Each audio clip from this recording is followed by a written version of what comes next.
Apache Cassandra is an open source, NoSQL distributed database. This beginner's course has 4 modules. The first 3 modules cover the basics of Apache Cassandra data modeling. The final module covers practical applications of Cassandra. This module will cover the basics of Apache Cassandra data modeling. Upon completion of this module, you will be able to differentiate between the relational databases and an Apache Cassandra database, recognize the basic terminologies used in Cassandra tables, explore CQL fundamentals, identify how partitions, primary keys, and clustering columns are used in Cassandra tables, observe the concept of replication and consistency. Upon completing this lesson, you will be able to understand how relational data modeling concepts compare to those used when data modeling for Apache Cassandra. Now you will learn about some differences between relational databases and Apache Cassandra. The Cassandra data model follows Cassandra modeling methodology, while the relational database follows the sample relational model methodology. In Cassandra modeling, we think about the application needs when building the data model.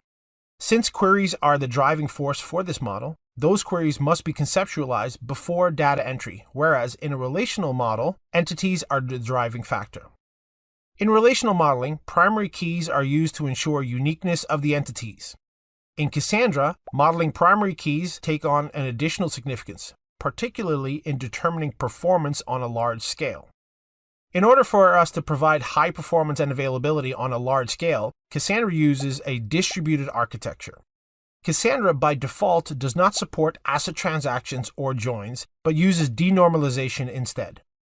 Cassandra does not enforce referential integrity across tables. Here's a sample of a relational data model. This is one of many types of relational data models. This model produces conceptual, logical, and physical data models, including steps for normalization and optimizing the data model. Note that queries aren't considered until the very late stages of the process. Let's now look at the Apache Cassandra data modeling approach. Here, we still have conceptual, logical, and physical data models, but the application workflow and inquiries are considered earlier in the process. This analysis is incorporated early into the logical data modeling phase rather than waiting until the end of the process. Let's look at the difference between the modeling approaches. In the relational approach, we first think about the type of data, create a data model based on the data, and then think about our application last. The developer can then make queries to retrieve this information. In the approach followed by Cassandra, the process is reversed. Here, the application of the data must be decided upfront. In other words, what queries are going to be performed. That will dictate how your logical model will take shape. Once your queries and data model are complete, you can load the data into your tables. Relational databases are ACID compliant by default. ACID is used to describe the transactional behavior in a relational database and stands for atomicity, consistency, isolation, and durability. Atomicity refers to the integrity of the database transaction. Either all the statements in a transaction will succeed or none of them will. Consistency means that the data within a database should comply with certain rules. Transactions cannot leave the database in an inconsistent state. The new database state must satisfy integrity constraints. Isolation refers to the ability to process multiple transactions at the same time without interference. Durability refers to the ability of a completed transaction persisting even after a subsequent failure. Apache Cassandra does not support ACID properties like most relational databases. In database management, both commit and rollback can easily be achieved using transaction logging when a single server is involved. But when the data is spread across servers in distributed databases like Cassandra, the situation becomes tricky. The locking and coordination required to ensure these two-phase semantics of ACID can cause severe performance penalties.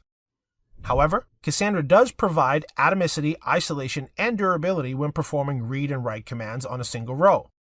Additionally, it also provides something called tunable consistency, which can be adjusted depending upon the number of nodes which have to agree to execute a particular read or write command. To understand tunable consistency, let's look at the CAP theorem first.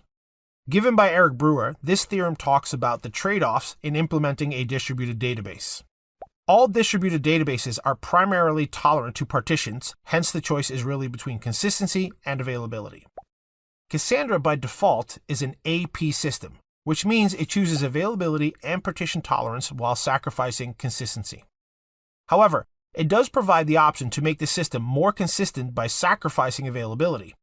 This is referred to as tunable consistency, wherein the consistency of the database can be adjusted or tuned by adjusting the number of nodes which have to return a read or write request. Cassandra primarily operates under the AP model because all data eventually becomes consistent. One more point of difference between Cassandra and relational databases is the support of joins. To recall, joins are a statement often used by relational databases to combine data. A join statement facilitates the query through the joining of data from different tables. Take a look at the example below. The join statement combines results from two tables, namely videos, which stores the details of videos, and comments, which stores the comments made by different users on the videos. This is done by the matching of video ID as specified in both the tables. The database matches the video ID for each video and generates a result. This is the output of the join command. The select statement in the given transaction selects the column specified from the output of the join command, and the where statement is the filtering criteria.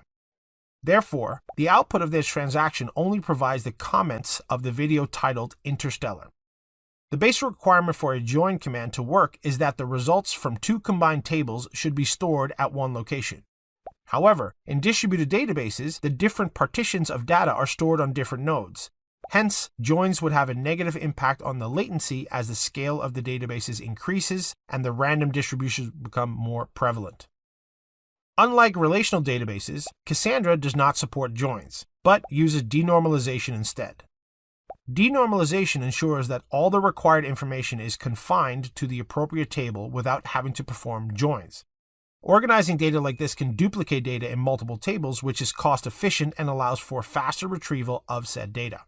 While using Cassandra to organize the data, the developer can decide upfront what tables they want their data to be in. In this example, we have two scenarios in which we want to access comments. First, a video view where all the comments for a particular video can be viewed, and a second, a user view that displays comments made by a particular user. To support this, two tables must be created. The first table, comments by video, supports the ability to access comments for a specific video. Here, video title is used as a partition key.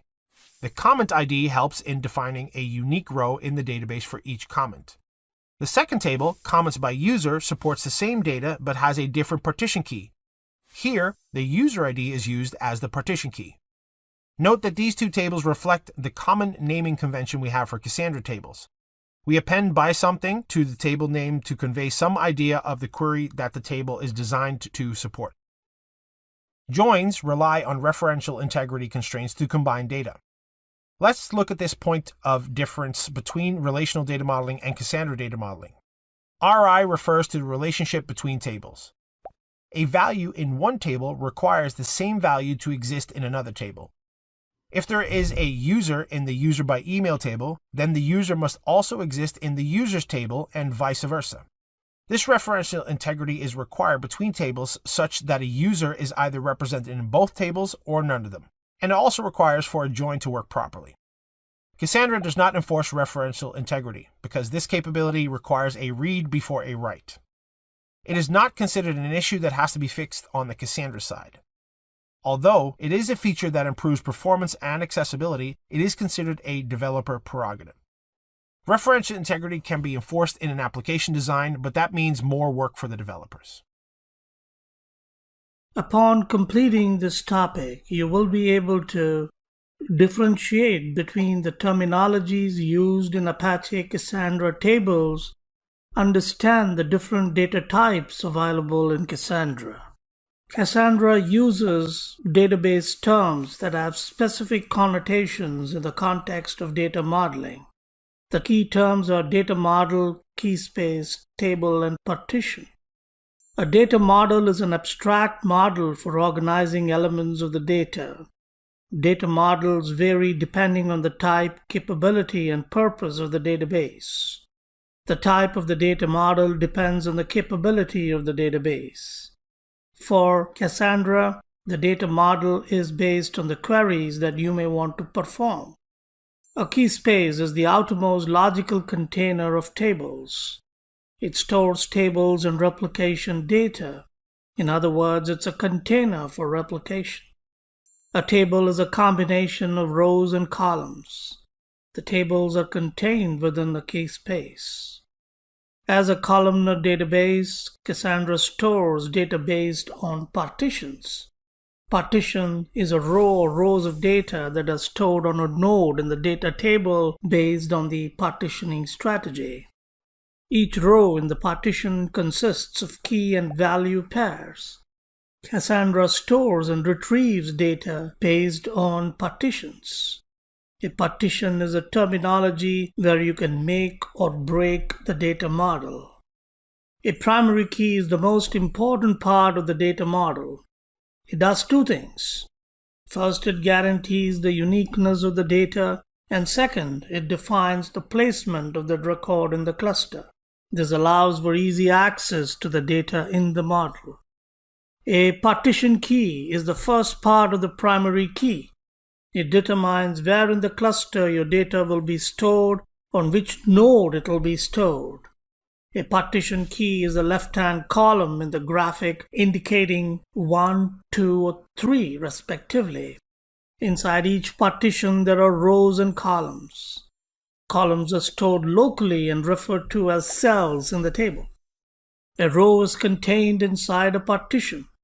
There can be more rows and they are stored together on a partition. Clustering columns define the order of data within a given partition. The default sorting is in the ascending order. Upon completing this lesson, you will be able to explore the basic SQL concepts within an Apache Cassandra database. Cassandra Query Language, or CQL, is a NoSQL language, also known as Not Only SQL. Let's learn about some basic CQL concepts, including building blocks, such as key spaces, tables, and the primary keys, as well as basic CQL commands such as select, truncate, alter table, and source. The key space is a top-level container in Apache Cassandra to organize a related set of tables. It is very similar to a relational database's schema. Cassandra keyspace defines replication settings that describe how many copies of a given piece of data are being stored within a cluster. Once you've created a keyspace in CQL/H, you may want to select the keyspace that will be used for your subsequent command. You can enter a use command followed by the name of the keyspace. If you do not select a keyspace with the use command, you'll have to include the name of the keyspace whenever you reference the name of a table. This helps Cassandra interpret your request. Let's take a quick look at the syntax for creating a table. The code here shows the statements for creating two different tables. Remember, the keyspaces contain tables and tables contain our data. Note that every Cassandra table has a primary key. Inside each keyspace is a table. The primary key clause is a unique identification for each row within the table. Cassandra's primary keys uniquely identify rows of data. In this example, we see a UUID used as a partition key to uniquely identify each user in our users table. However, a partition key alone is not enough to ensure uniqueness of a row. It is the primary key clause as a whole that determines uniqueness of a row within a partition. The CQL select command is used to read data from Cassandra tables. Selecting all the rows of the table using an asterisk notation causes Cassandra to perform a full table scan. This could be very expensive on a table with a large number of rows. Instead, use the limit keyword to get a subset of the rows. Cassandra also supports a paging mechanism which indicates specific columns we desire to read by name or uses the asterisk to indicate all columns. Cassandra also supports a couple of built-in aggregation functions such as the count function. For counts on larger tables, you may want to consider using the Spark part of disk analytics. Another command you'll find useful is the truncate command. This command causes all rows to be deleted from a table while leaving the schema in place. This command should obviously be used with care as the data is removed from persistent storage and you would have to restore it from a backup to retrieve it. Truncate sends a JMX command to all nodes to delete SS tables that hold the data. If any of these nodes are down, the command will fail. While working with Cassandra, you'll most likely encounter situations when you'll need to make changes to your table. This is where the alter table command comes into play. You can change the data type of a column, add columns, drop columns, rename columns, and change table properties, but you cannot change the columns in a primary key clause. Here's an example code for adding and dropping columns from a table. The last command is the source command, which allows you to execute a set of SQL statements from a file. To execute a source command, you'll want to put the file name in single quotes.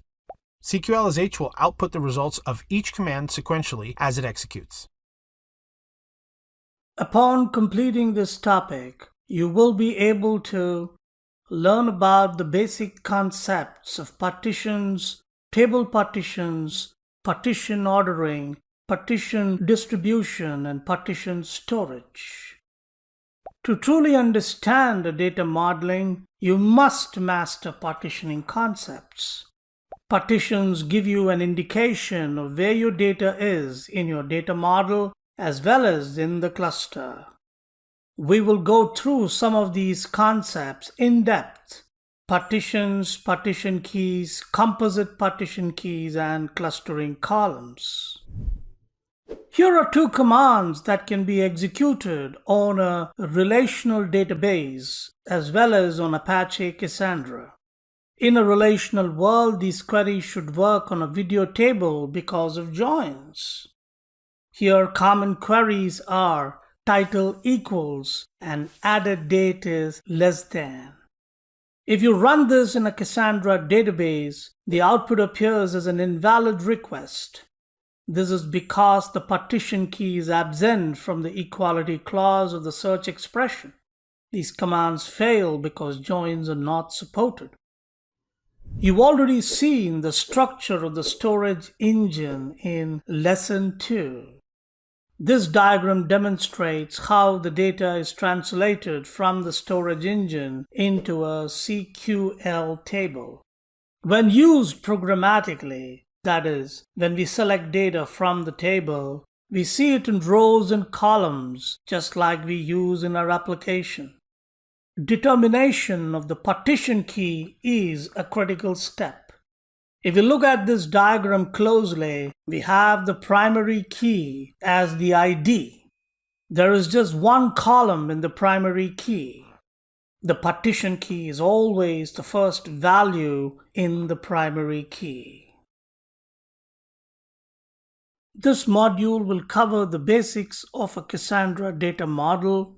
Upon completion of this module, you will be able to explore the concept of denormalization and investigate collection counters and user-defined data types.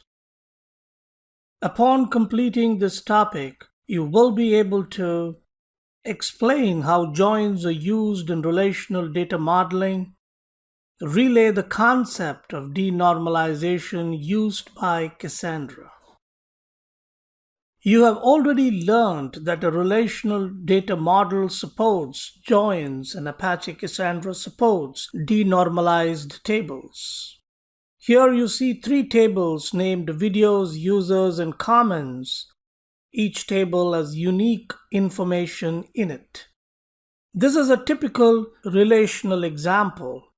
We're going to make all these work together by running a join query to see how they can be used in relation to each other. Join query joins two tables to work as one. Let's assume that you want to find some comments for a particular movie. The first table titled Videos stores details of videos, and the second table Comment stores comments made by users on all the videos. We need to find a particular entry which has all the data collected from both the tables. Let's say we are searching for a comment from the videos table. How do we access the comment from the comment table if we just have the video with us? This is possible using the join query. They are often used by relational databases to organize data. The two tables shown previously are joined, and this is how the output looks like. The tables are merged with the help of the video IDs specified in both the tables. That is how relational databases work. In the code, the title is Interstellar. The select statement in the given transaction selects the column specified from the output of the join command, and the where statement specifies which values to select from the specified column. Now this can be used to do a join on two tables and get comments for that one title. This is how RDBMS or relational databases are designed. In the output of this transaction, we will get the comments of the video titled Interstellar. That is how the relational databases were designed to be used, having multiple tables and then using queries to merge and bring outputs. You've just learned how the relational data model works with joins. Now it's time to see how Cassandra works without joins. Let's look at these two tables closely. They look similar, but the primary key is different for both. In the first table, comments by video, the video title is the partition key and the comment ID is the clustering column. And in the second table, comments by user, the user ID is the partition key and the comment ID is used as a clustering column. These are the denormalized tables used in Cassandra of the same joins that were used in the relational data models. Upon completing this topic, you will be able to learn how collection columns and collection types are considered, understand how to create and use UDTs, learn about counters. You will now learn about some additional data types supported by Apache Cassandra for efficiency. These data types are collections, counters, and user-defined data types or UDTs. These data types simplify table design, optimize table functionality, store data more efficiently, and might even change the design of the table completely. Now you're going to learn about collections. Cassandra provides collection types to group and store data together in a single column. Take, for example, a relational database or a Cassandra database to understand this concept. Consider that in a relational database, you have to group multiple email addresses of a user, meaning there will be a many-to-one joint relationship between a user table and an email table.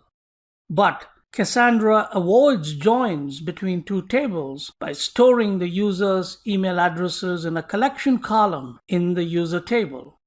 Each collection specifies the data type of the data held.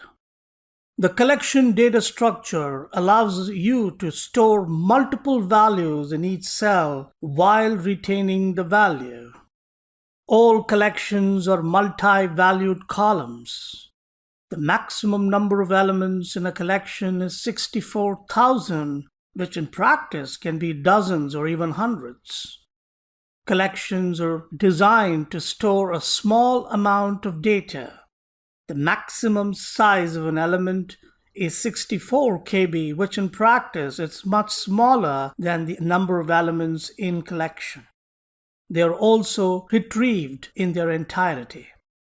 A collection column cannot be part of a primary key, a partition key, or clustering columns.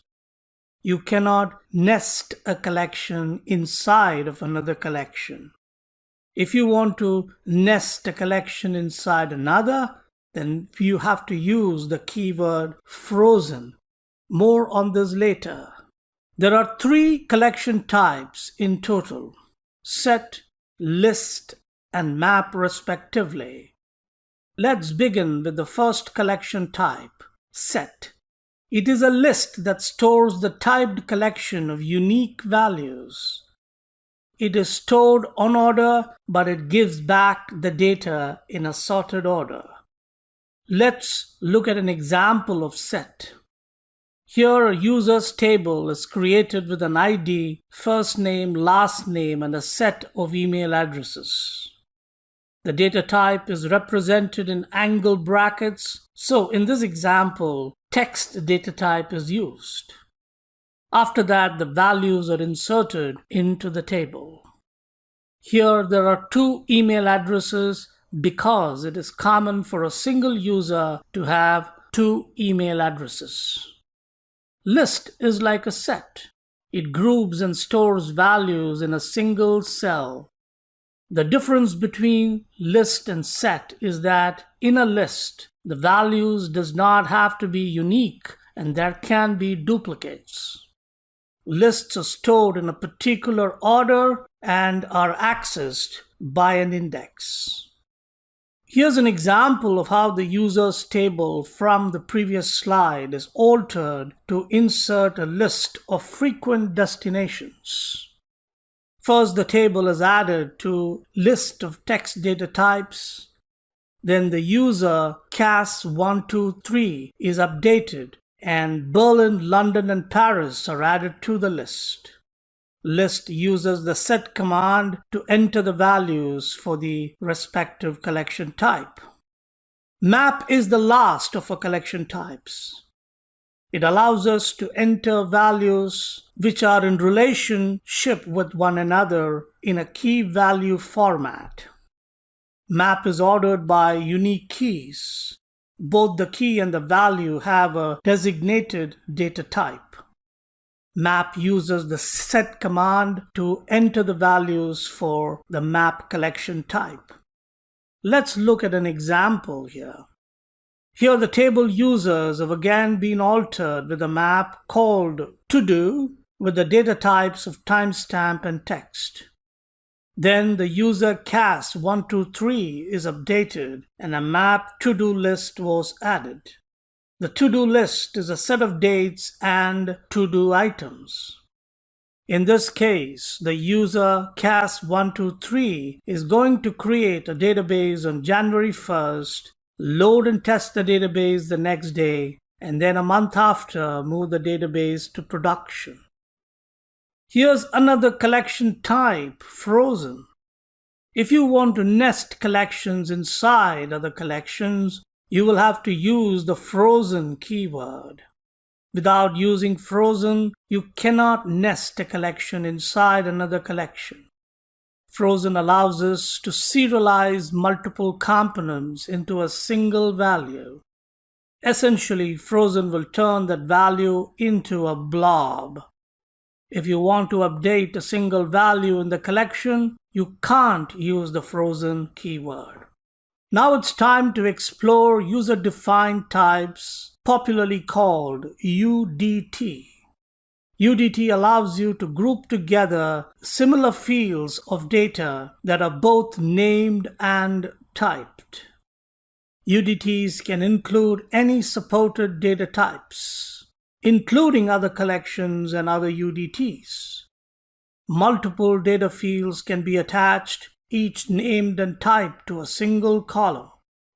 UDTs allow embedding of more complex data within a single column, adding flexibility to your table and to your data model. Let's look at some examples. Here a UDT is created which has street, city, zip code, and a set of phone numbers. Now all these fields can make up a single address. But in a relational world, it is possible for several users to have the same address. So a new UDT or full name is created, which has the user's first name and last name. Now let's look at how the UDT is used in a table. First, a user's table is created, which includes name, set of direct reports, and a map of addresses. In the name column, the full name UDT is used. After that, a set collection type with full name UDT is used to create a direct reports column. And finally, address UDT is used in a map collection. In relational databases, to find a query, you will have to first join these two tables together, but in Cassandra's denormalization technique, the address is embedded in a single cell of the user's table. A counter is a data type where you can have a column that stores a 64-bit signed integer. They could be incremented or decremented and the values are changed using the update command.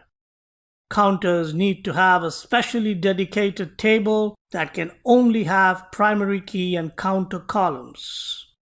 Counters can lead to the duplicate data in multiple tables. You can have more than one counter column in your table. Let's say we own a ranch that specializes in cows and we want to count the moo each cow makes. We're going to create a table called moo count. It has the column name, cow name, which is also the primary key of the table, and the moo count is the counter column. Now to add to a moo count, we will use the update command to update the moo counts table each time we hear a moo. In this example, we updated the moo count to increment the value by 8, where the cow name is Betsy.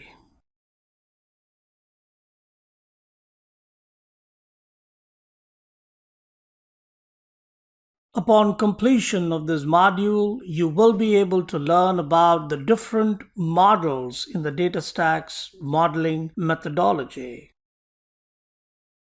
Upon completing this topic, you will be able to understand the purpose of conceptual data model and learn about the cardinality attribute keys, ER model, and relationship keys. Let's begin with the conceptual data model. It is responsible for determining the attributes of all the objects in your domain and analyzing how they are related. A conceptual model defines what a model should contain. For example, users, comments, videos, ratings, etc. The purpose of a conceptual data model is to identify what type of data is contained in the model itself. From here, you can extrapolate the essential objects and constraints that the data types would additionally require. It is important that you capture all different views of your model while conceptualizing your data model. Collaboration with other departments and experts is the key. As a database architect, it is critical that your solutions serve your business needs. You will not always be an expert on the business domain, and therefore it is important to interact with non-technical people to get hold of the details. Both the technical and non-technical members can share, review, and agree upon the conceptual data model. Business experts can then verify and ensure that the conceptual data model is correct and everyone is on the same page. Collaboration between different technical roles is also immensely critical. Apache Cassandra requires database administrators and developers to work closely with each other. The conceptual model is a way of bringing together the technical and non-technical people to the same table. The conceptual data model offers an abstract view of your domain. It is generally independent of technology, meaning that it does not specify what technology to use, for example, SQL or NoSQL. At this point, it is not specific to any database either. The term cardinality often refers to the relationship between two entities in a given data model. Or in other words, how many instances of an entity are related to an instances of another entity. Cardinality tells how many times an entity can or must participate in a relationship. Other possibilities are 1 to n and 1 is to 1. Here, the relationship between the video entity and the actor entity is the character name in the video and the actors who played those characters. Here, M and N are the videos and actors respectively. The videos feature actors. Each video will have several actors, and each actor can participate in several videos.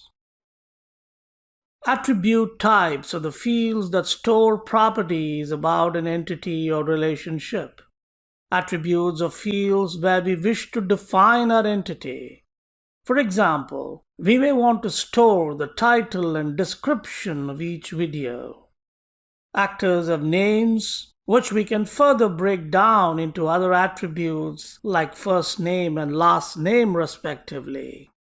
Key attributes uniquely identify an entity. Two videos can have the same name or description, but the ID is unique to a single video, and the names are the unique key for actors. Let's look at the entity relationship model. Here we have an entity type, the relationship types, and attribute types. And first we need to identify the entity types. There are different entity types in videos. These are things you're looking for to find information. Attribute types will look at actors and define their first and last names respectively. The relationship type looks at the relationship between the video and the actor. Attributes can have multiple values, and we call these, not surprisingly, multi-valued attributes. Multi-valued attributes store multiple values per attribute. One can refer to these attributes with a double oval diagram around the attribute types. For example, one video can be an example for more than one genre. Now you will learn about the three relationship keys, one-to-one, one-to-many, and many-to-many respectively. In the one-to-one relationship, we use either of the participating entity keys. In this example, a movie can have one defined date for its first showing. So this is an example of a one-to-one key relationship. One-to-many relationships uses the entity key on the many relationship side. Here we have one user, but we can upload multiple videos. Many-to-many relationship combines both the entity keys. Here many actors can be part of multiple videos. Weak entity types are entities that cannot exist without a corresponding strong entity on the other side. For example, if the video vanishes or disappears, then the encoding will disappear too.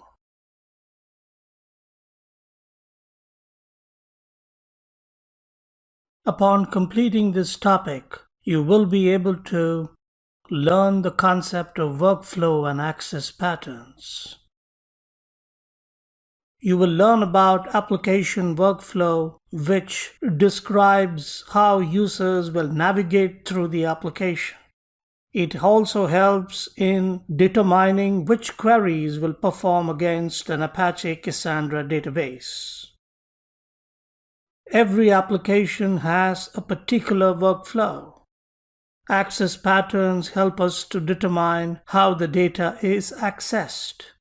We also get to know what queries to run first. For example, when a user logs into a website, what are they going to click? What data are they going to use? What data are they going to read? How will a user go through a website application? The workflow and access patterns must be thought through before building the application. Think about how the application should work and how users should use it. For example, you may want one query to run when a user logs into the site. This query will perhaps find the user with a specified email address. Once the user is in the site, You may want to run the second query to show the latest videos uploaded to the site.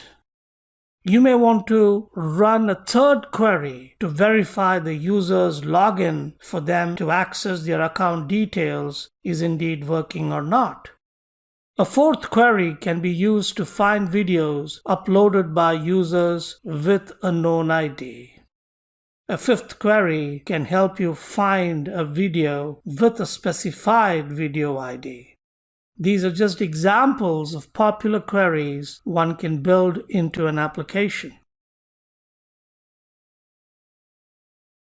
Upon completing this topic, you will be able to understand the mapping rules, explore a modeling approach to see how mapping rules are applied, learn the concept of Chiboko diagrams, understand the logical and physical UDT diagrams, and learn about the 4 data modeling principles.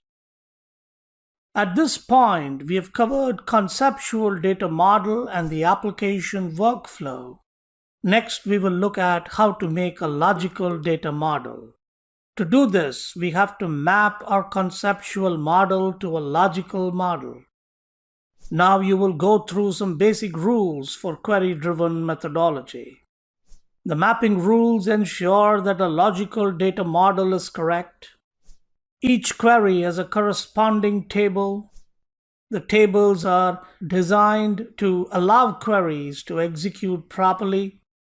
The tables will return the data in the correct order. Here are the 5 mapping rules to guide a query-driven transition.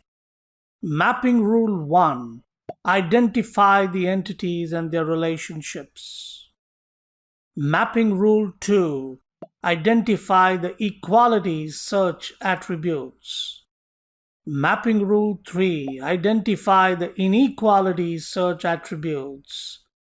Mapping Rule 4. Identify the ordering attributes. And Mapping Rule 5. Identify the key attributes. Create a table schema from the conceptual data model for each query. Apply the mapping rules in order. For this schema, we are looking at videos by user upload. Therefore, Mapping Rule 1. Identify your entities and relationships. In this case, we have a table named videos uploaded by users. There is a relationship between 2 uploads, with users being one entity and the videos being the other. Mapping Rule 2. Identify your equality search attributes. In this case, clearly, equality is the user ID. Mapping Rule 3. Identify the inequality search attributes. In this case, it is the uploaded timestamp. Mapping Rule 4. Identify the ordering attribute. Mapping Rule 5. Identify the key attributes needed to guarantee uniqueness and minimality. Here, video ID guarantees uniqueness. We have the conceptual data model on the left and the access patterns on the right. It is important to remember that our application workflow had access patterns based on the queries which we wish to execute on our Apache Cassandra database. This is an important part of the application workflow. To get a logical data model, we combine the results of the conceptual data model and the access patterns. After combining them, some mapping rules and patterns are applied. This logical model is described using a Chiboko diagram, a diagram named after Artem Chiboko, who devised this method of mapping to a logical data model. Chiboko diagrams are graphical representations of Cassandra database schema design. They document the logical and physical data models respectively. You already know your entities, that is the video and the key attributes. At the bottom, Query 1 is to find a video with a specified video ID. Now, if you look at the Chiboko diagram, we can see that Q1 leads into a table which can satisfy this query. We will get into that in more detail, but first, we have to understand some of the terminologies used here. First and foremost, this diagram looks very similar to an application workflow. We have our queries which lead us into the tables. We have the table diagrams which are similar to the tables we have in our Cassandra database. We have the query list at the bottom right. As you know, queries are the king and the queen while designing the Cassandra data model. And lastly, we have our UDTs, which stand for user-defined data types. These are a lot like Cassandra tables, but without a primary key, and these can be nested into other Cassandra tables. On a logical level, the Chiboko diagram shows the column names and properties. On a physical level, Chiboko shows the column data type. In order to move from the logical tables to the physical tables, we just need to add column data type followed by a bit of optimization if needed. Here is an example of how a table is broken down by column name, data type, and type of column. As you can see, in our table, we have some abstract column names on the left and the corresponding descriptions on the right. Note that the notation on the left corresponds to the description on the right. That is, column 7, which is a list, is in square brackets. Similarly, column 8, a set, is enclosed in curly brackets. Also, a map like column 9 is in angular brackets and so on. However, the key thing to notice here is that all these columns are followed by their SQL types, which we have previously studied. It is the physical types that makes the table physical. We can now write our create table commands using these column names and their respective types into our database. Also note that column 1 is a partition key, which is represented in the table as K. Similarly, column 2 and 3 are our clustering columns, which are represented by C followed by an upward arrow or downward arrow representing the ascending order or descending order respectively. A static column is specified by S, secondary index column as IDX, and the counter column as a ++. Here you will learn about logical UDT diagrams in detail.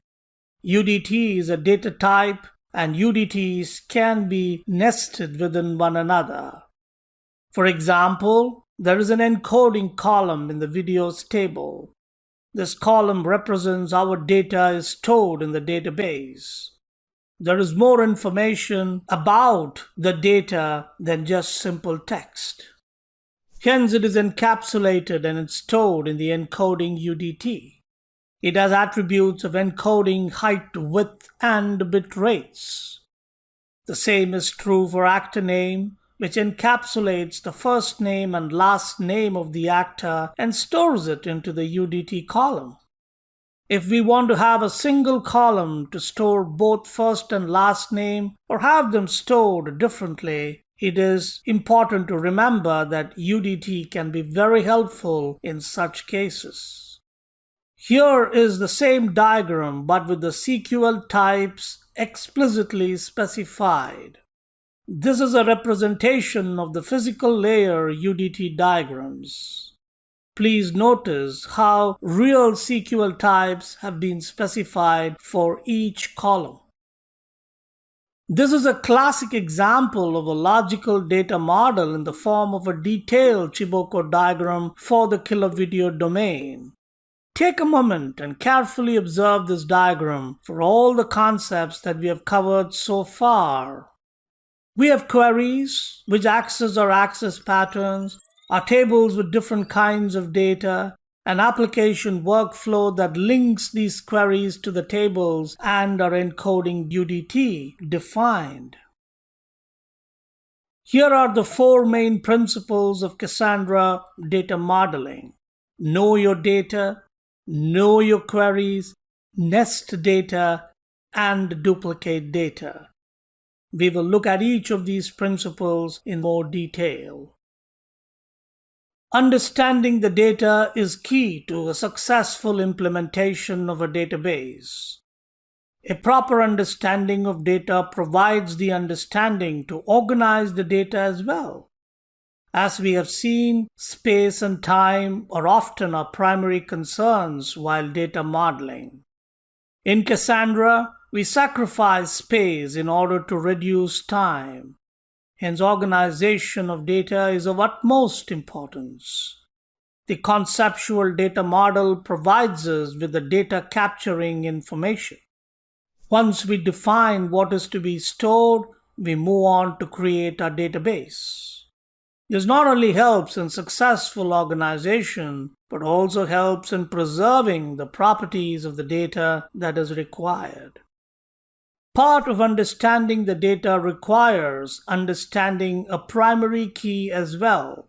To recall, primary keys take care of two essential things: uniqueness and satisfying queries. Entity and relationship keys affect the table primary keys.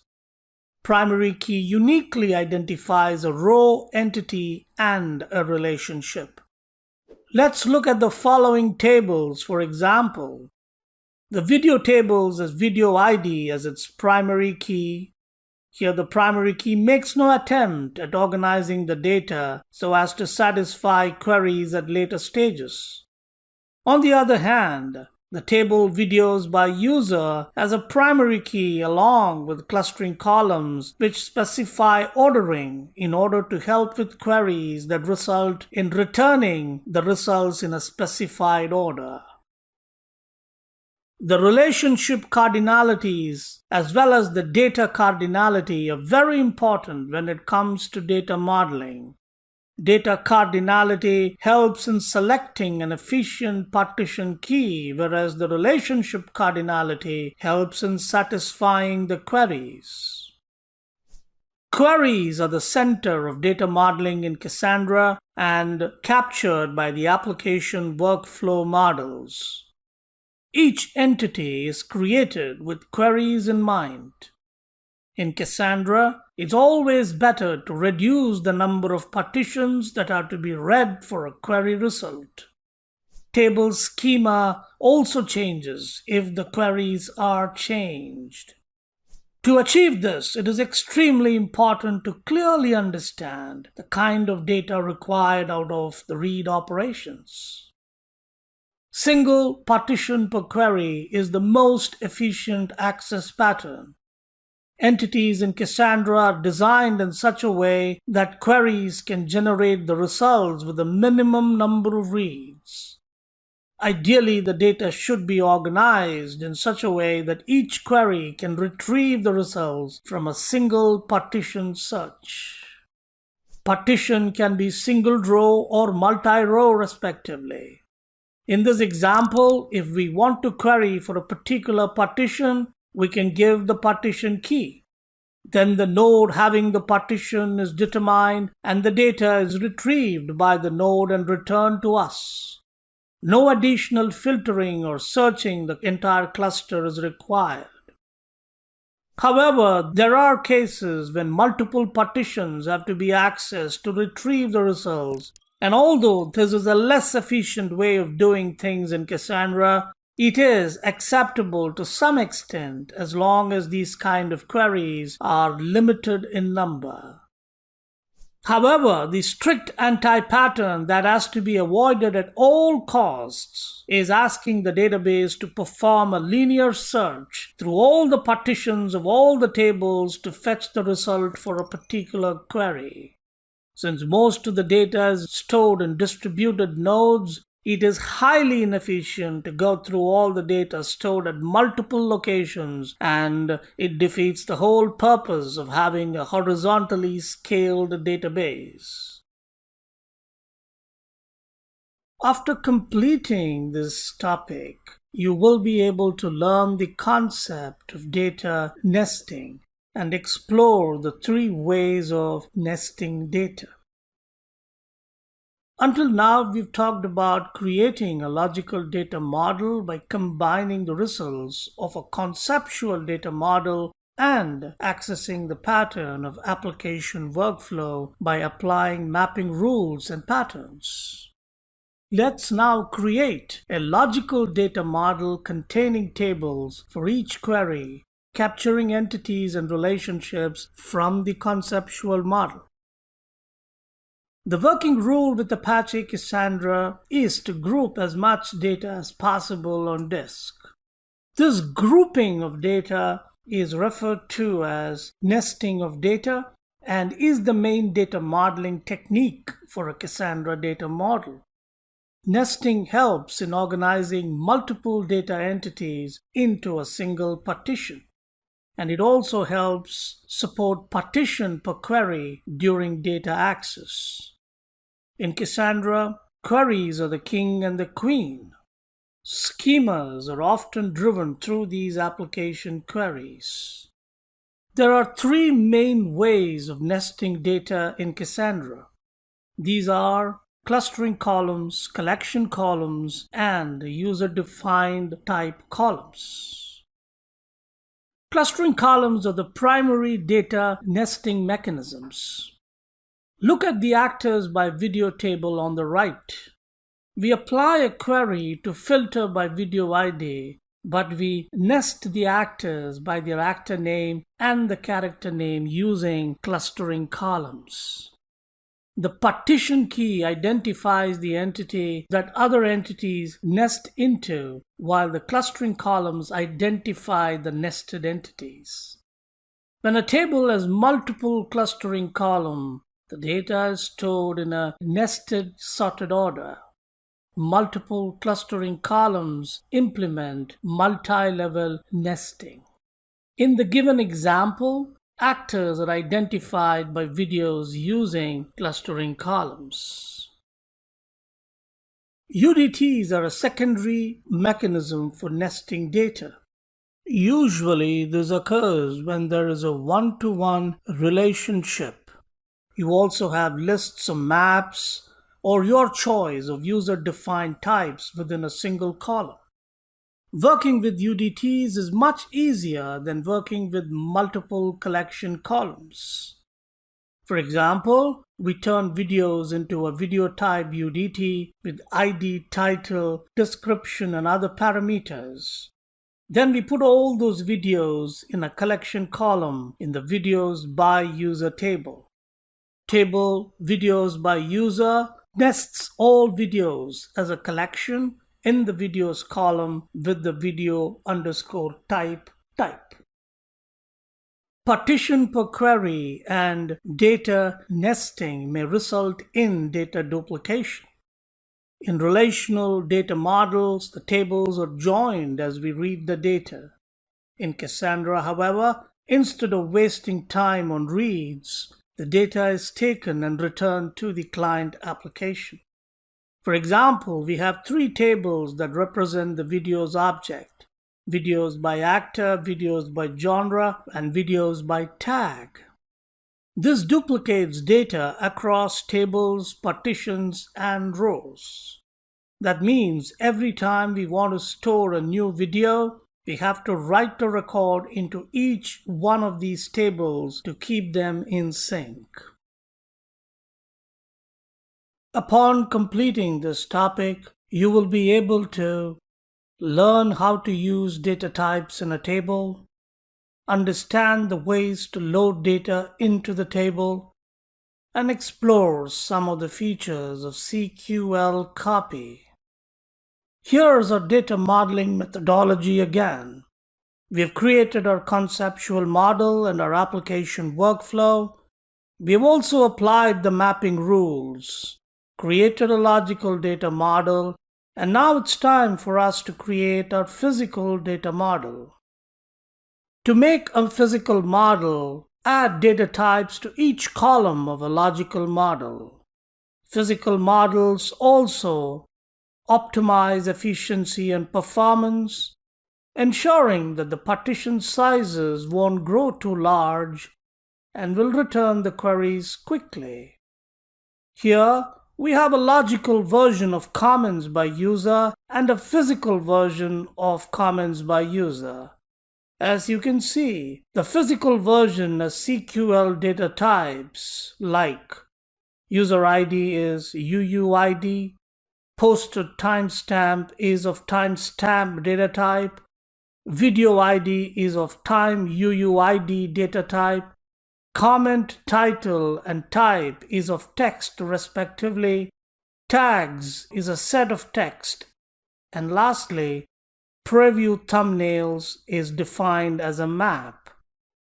Now we will use these data types in creating a table. We already saw how to use the data types in the table in theory. To better understand the physical data model, it's time to demonstrate it with an example. Creating a table could cause a lot of problems if the tables aren't configured correctly. The first challenge is creating a partition that is way too large. There are many other challenges that are related to optimization. Now we have data types which we have added in the previous topic. Now let's create a table using the CQL create table statement. In this example, we've created a table of comments by user. The field in the table are everything that we saw on the previous slide in the physical version of the table, where user ID is UUID and the posted timestamp is a timestamp and all the other data types that we saw earlier. Once the table is created, the user may want to insert data into it. There can be two types of users, a new user and an existing user. If it's a new application, then users will use your site and insert the data for you. But if you're migrating from an existing database, then it may take a few ways to get the data into the table. First is the copy command, which can leverage CQL copy in CQL and has a value of inserting approximately 2 million values into the database. Second is the SS table loader, which is used when migrating from one cluster to another. And lastly, there is Spark for data loading, which has a lot of options but does not require a working knowledge of Spark.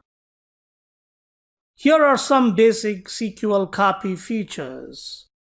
Copy to exports data from a table to a CSV file. Copy from imports data to a table from a CSV file.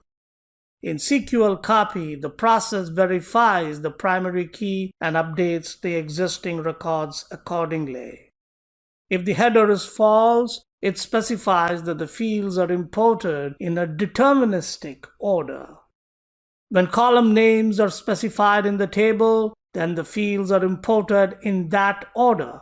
If any field is missing or empty, it is set to null. Source cannot have more fields than the target table, but surely can have less number of fields than the target table. So let's look at an example of basic data loading with SQL copy.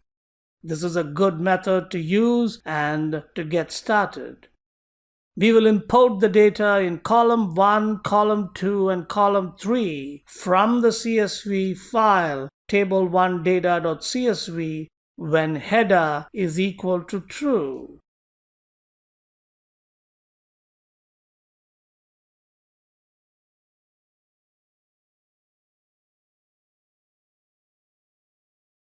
Welcome to Module 4, Cassandra Practical Application. We're going to help you start your own Cassandra as a Service DB on a cloud provider of your choice.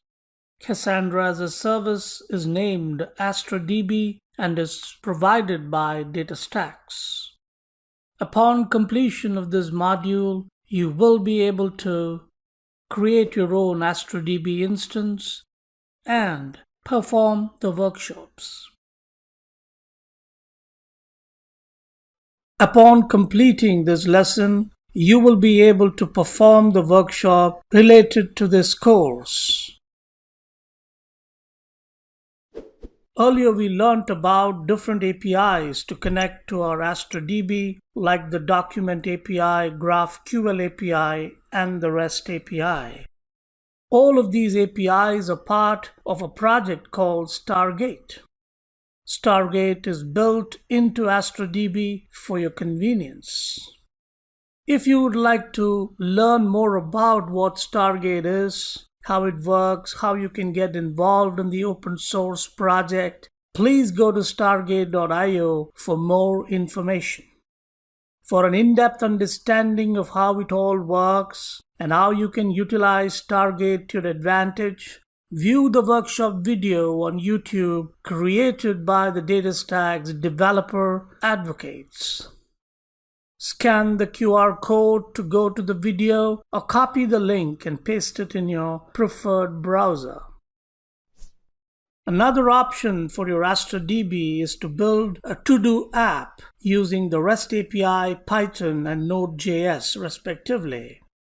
This is an example React to-do application built using a DataStax Astra free tier database. For an in-depth understanding of how it all works, view the workshop video on YouTube created by the DataStax developer advocates. Scan the QR code to go to the video or copy the link and paste it in your preferred browser. In this example, we discover a fully reactive version of the Spring Pet Clinic application using Spring Web Flux. This example is considered an intermediate level application for developers to build on AstraDB.